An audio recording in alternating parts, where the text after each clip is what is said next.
Well, first off, Jay, thank you for being here. Appreciate you taking time out of your busy schedule. We're very happy to have you. Thanks for having me. Of course.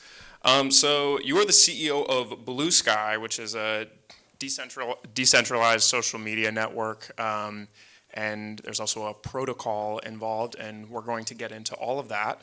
But it is very hot startup right now. I want to take a poll of the room real quick. Who in the room has heard of Bluesky?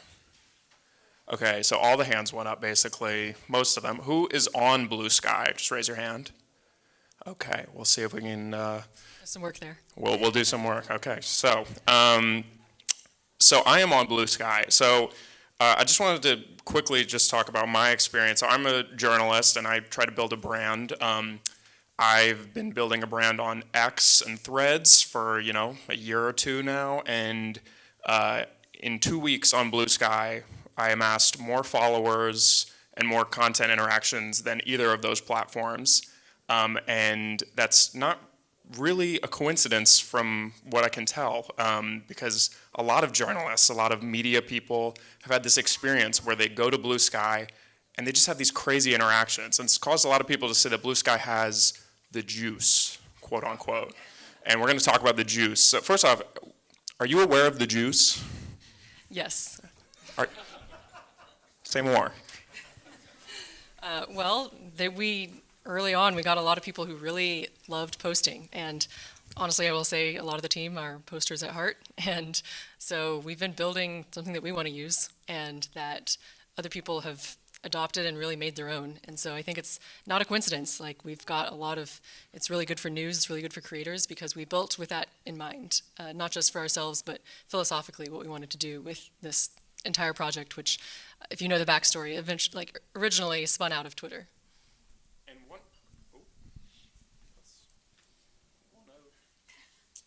think we might need a different microphone, but one of the things that's really good about Bluesky is that it has these starter packs. So can you talk a little bit about why you decided to do that? Yeah, so starter packs get a lot of people on at once, basically, because anyone can create one.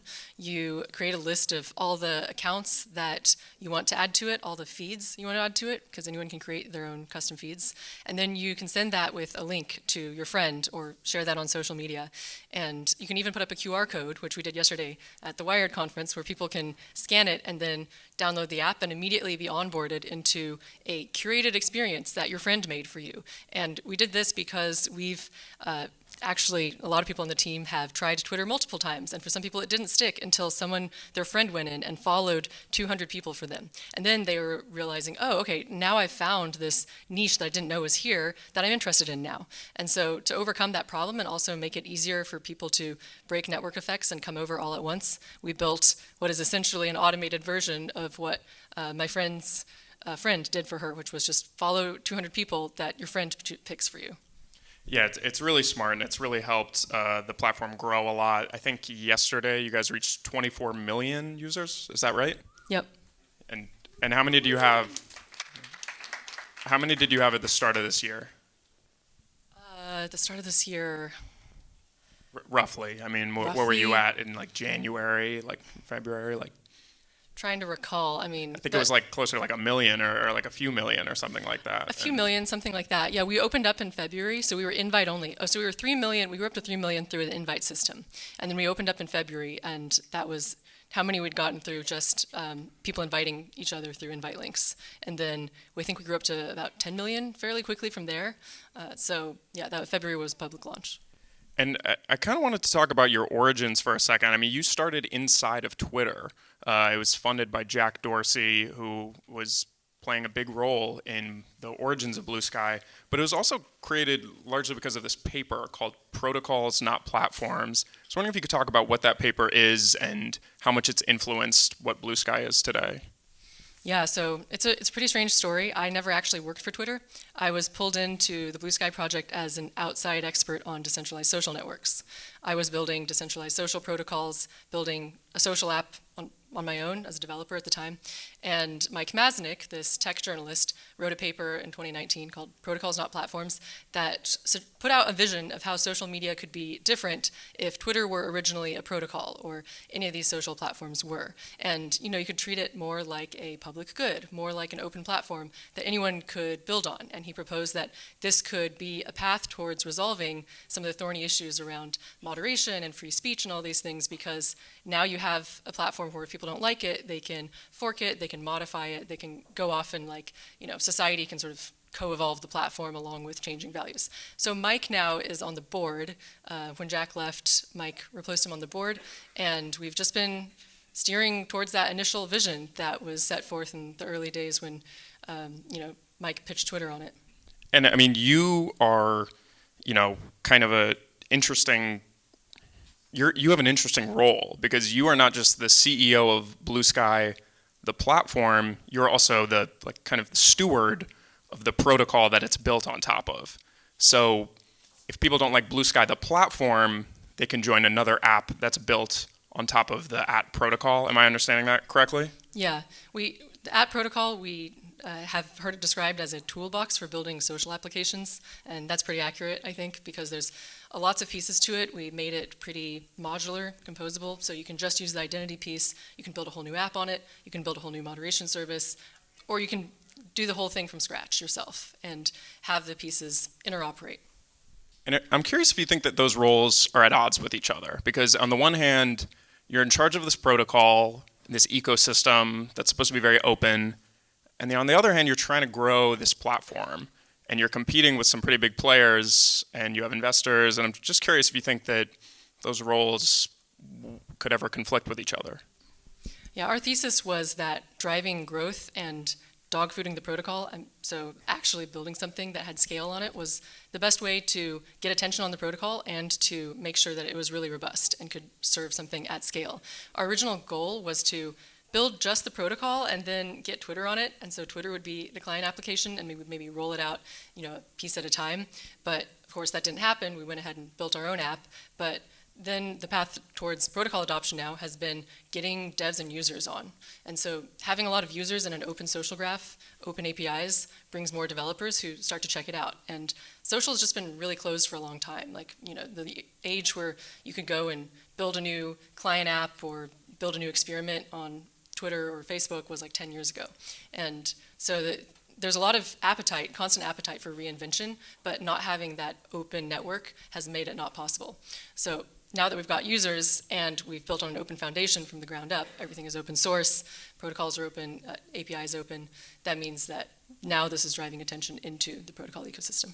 So the idea is that you've said this before, that you can vote with your feet on, you're not locked into this platform, which is really different from the way that social media has occurred forever, basically. Yeah, there's a lot of ways to build protocols. There's also a lot of other decentralized social protocols out there, but our design philosophy really, as you said, revolved around allowing users to vote with their feet, because when you try to make something 100% user choice, there's too much complexity for people to manage. You don't want to have to set up everything about your experience just to use the thing. And so we offer you a lot of defaults when you use the Bluesky app, but if you don't like our defaults, we give you the option to change them, both within the app and outside of the app if you want to choose a new experience entirely. So I'm curious now, I think it's really cool what you guys have built, and I think a lot of people have thought that this is really cool right now. That I can go on a social media platform and I can choose my own adventure, kind of. I can choose who I want to see, I can choose who I don't want to see, I can just have a following feed that doesn't involve Elon Musk, which is something that a lot of people really want right now. And but I'm curious how you think about advertisers playing into this, because advertising is the way that all of social media has basically been funded up until this point. And I don't quite understand how it fits into a decentralized social media network like Bluesky. So do advertisers have a home on Bluesky? I think advertising the way it's played out with social networks is a bit like the resource curse because once social networks realized that you could trap users in here, just give them one feed and push advertisements in it, it turned out to be so lucrative that no other business models were explored. And then because the network effects are so powerful, users found it really hard to leave, and that means that you can degrade the experience significantly until users finally give up and leave. And even if they do, they might still, even if they're done with it, they might still stay on for professional reasons or whatever because it's become so important. And so I think that one really important thing for us is to not replicate this model, and we've done that by in some ways locking things open. So the fact that we don't control a single feed that we can degrade. If we push a bunch of advertisements into it, people could first of all just pick a different feed because there's an open marketplace of feeds. But then if we close that down, then they could pick a different app. And so that means that we're leaving the door open for competition in this regard always. Right, but does that mean that advertisers can never be on Bluesky? I don't think that's necessarily true, but I think that the ways that we would explore advertising if we did would be much more user intent driven. And so we want to keep our incentives aligned with users and making sure that we're not turning into the model where the user's attention is the product because you've got them locked in and you've trapped a bunch of eyeballs on your platform, but rather, it's user choice that keeps them on the app because they have options to leave. And then whatever kind of advertising you do then has to fit into the model of what users and creators want. Right, so of course you have to think about, okay, what are these other business models that you can explore now? And I think one of them that I think your COO talked about yesterday was subscriptions that are coming this year. Is that right? Well, timelines have kind of been thrown up in the air. We've gotten a lot of growth recently. But yes, eventually subscriptions, because the goal there is to start experimenting with ways we can add value, start to get money flowing through the ecosystem. We really believe that money follows value. So we're seeing what users are already paying each other for, like what users are asking for, what people are building, and then going in those directions. We try to follow the pull of the market in as many ways as we can. So on other platforms, on X, if I subscribe, I get access to like an AI chatbot and verified or something. So what do I get if I subscribe on Bluesky?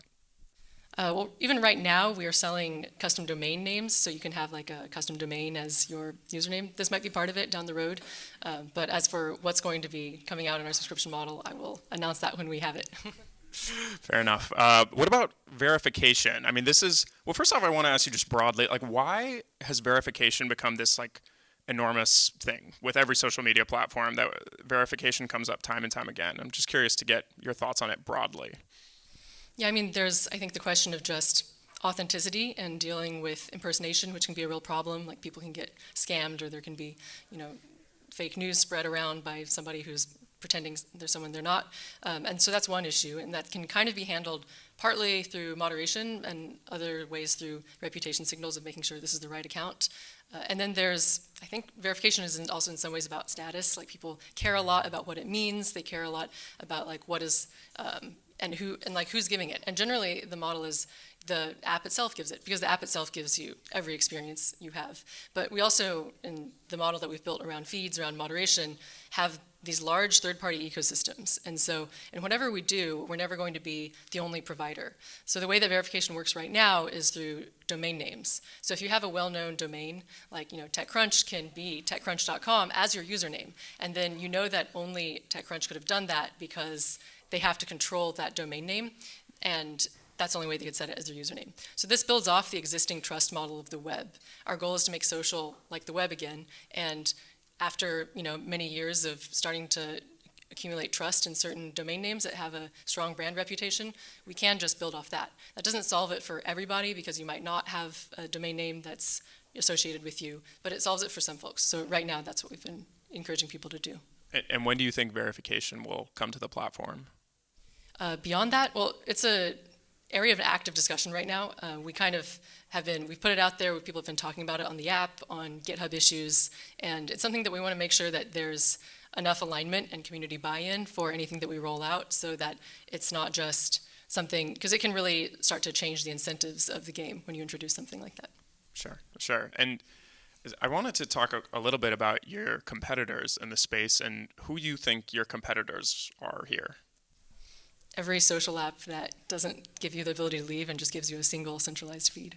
So, I mean, there's some pretty competitive folks in there. There's Elon Musk and with X and Mark Zuckerberg with Threads, and there's Mastodon too, which is another decentralized player. But I mean, Musk and Zuckerberg are two people who famously people say you don't want to compete with them. And I'm just kind of, it's really interesting your approach to this, where you have this app where you say people can leave with their feet, or that people can vote with their feet if they want, versus, it's a pretty open approach versus two of the most competitive entrepreneurs of our generation. And I'm just curious, how are you handling the pressure of competing with those two people? I mean, at heart, I am a digital rights activist. That's how I started off my career. I think this is just the direction society needs to go. People need to be able to control the social networks that they communicate on, because it's become really vital infrastructure. So I just think it's necessary to be done. You need to have open social networks that can evolve along with society. And there have been very visionary founders in social, but I think we've seen that, whoever started the company can change, and, people can come in with new ideas, and you're putting a lot of trust in one person to be right when you have a very centralized model that does not allow other kinds of evolution. And so I think social needs to be something where anyone can come in and start trying a new model of curation, of moderation, because these are hot topics where there's a lot of social implications of what social apps show you. And there should be the ability for builders who want to contribute to solving some of the problems that social media has created to be able to come in and start building again and innovating. Do you think that your business is reliant on Bluesky, the platform, growing a lot? Or do you think that if, people are building more successful apps on the protocol, that there's also business opportunity for you there? I think there's paths to success through both. And we watch the market, we watch how it evolves, and we take advantage of opportunities as they come up. And so, like I said, we follow the pull. And so when a lot of users are choosing us because they want a better experience, we listen to them and we see what they're saying. And right now, a lot of journalists are saying this is a place where, they can get a lot more eyes on their work.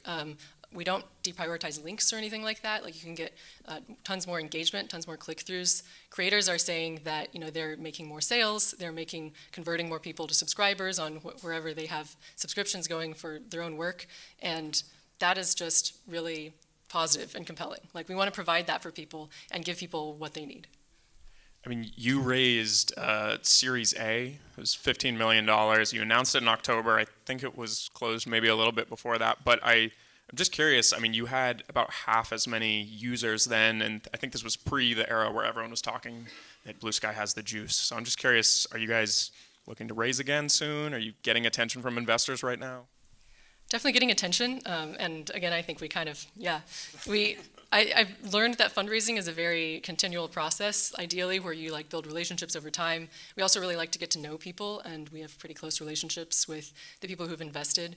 Early on, we had angel investors who, for example, one of them used to lead the dev platform at Twitter before they were opening up the APIs and they shut them all down again. And then he was like, the only way that this is going to work and people are going to build again is on an open protocol. People like that have been super helpful. And so we just try to build relationships with the right people over time and find ways to bring them into this story. And I mean, what are you telling these investors right now? Because I think that right now, the business model, I think of it, is still super young. I mean, you're in this growth stage right now. So, what are you saying to investors right now to get them on board? Well, growth is super important to us right now. We're really focused on scaling, growth, user retention. We're a really small team. We have 24 million users and 20 team members who are holding this all together. And so we're just following the demand of the market at the moment. But I think we try to communicate our protocol vision, the dev ecosystem vision, so that people see that there's more than just a social app here. There's more than just one path to success. But also, the social app is like a lobby to the open social web that we're building. And so we're bringing a lot of people in the door right now. And it's kind of like a hotel that's under construction. There's other wings out back where people are building things. Some of them are just, custom rooms, like the custom feeds or moderation services. Some of them are like entire new buildings being constructed out back, like new apps. But right now, we're trying to make the experience in the lobby really good so people don't turn around and leave. Yeah, and I mean, one of the ways you're making that experience better is through content moderation, which is a thing that has to happen on every social media platform, including Bluesky. And I think I saw recently that you are up to 100 people doing content moderation on Bluesky now. Is that correct? We usually don't give away the exact numbers. I don't know, some people on the team might have said, but yeah, it's just that we have a content moderation team and we use a combination of automated systems and human systems. And then we have a stackable approach, so where on top of what we build, anyone else can run a moderation service. So the same way that we do moderation, we use a software called Ozone, so the protective ozone layer for the atmosphere, and that's open source. Anyone else can run it. There are people running versions of this, and they run their own custom labelers that any user in the app can plug in and have that moderation be a part of their experience. And then if you want to move away from the defaults that we have set, it's possible for other apps to just take these pieces and recombine them any way that they want. I mean, Meta came out recently. It said that they've been ham-fisted with their content moderation on Threads, which I think is true. And I think you could look at X and say they've been pretty lax about content moderation in the last year. So where do you fall in this on the X to Threads spectrum? I mean, content moderation is just one of those eternally really tricky problems. We try to take a middle path of making the right trade-offs, making the right compromises on things, and then we try to create a good experience. At the end of the day, we're really focused on user choice and user experience, and so that has meant prioritizing things like anti-harassment tooling, and from automated systems to the way that quote posts work. Like we let you opt out of quote posts if you feel like you're getting dogpiled through the quote posts. We let you go in and moderate your own reply section under your threads that you start, because that's something that people have asked for, and we think of each person's microblog as essentially like their blog. Like it's actually very similar. You can host it yourself if you want on your own hardware. So then our approach to moderation here is just, let's create the best experience for the most people that we can come up with, and then if you want more stuff on top, you can build more on top, and if you want to move outside of it, again, you can vote with your feet and leave. Yeah, and I mean, you just had, this event yesterday, which people are calling like the first breaking news event on Bluesky, which is like the South Korea, event with their government there. This is like, alleged coup, and I'm curious, like, did you run into any problems yesterday with content moderation for such a hot event like that, or?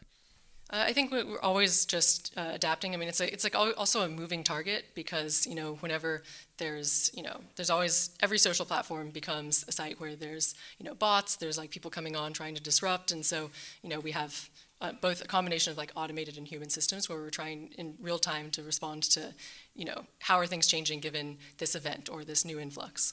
Yeah, and I mean, last question for you. I know we're out of time here, but I just wanted to kind of talk about, this is a really kind of bold approach to social media that a lot of people have been trying right now, and for several years now. But I'm just curious about, you're the platform, you're the person who seems to be doing it right at this moment, and I'm curious what your vision is for the next generation of social media.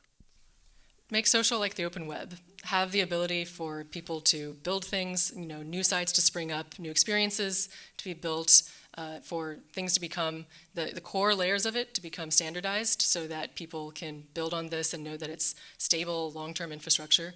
And then have people be able to rely on this as something that becomes part of their digital life that sticks around. So the apps and the services and the ways that people use social will always come and go. Like new trends will come along, people want to do new things, but then things like your online identity, we hope to be something that becomes something you can port between sites and becomes a lot more durable, like email or a phone number. Because creators are told these days, a lot of the advice on blogs is make sure you build your own email list, because that's what's going to stay around if the algorithm changes or you get demonetized or something. Because email is a protocol and that's stuck around. So we want the @protocol to be like that. So in the future, if I ask like, where are you at? Online, you can give me your @protocol, and that's your website. It's like your domain name that you own, and underneath that is Bluesky and every other app that's built on the @protocol, all linked together. And then, I can follow you on Bluesky if I have that, or if not, I could just, connect with you through some other means. All right. Well, thank you so much for your time, Jay. Thank you. Check out Bluesky.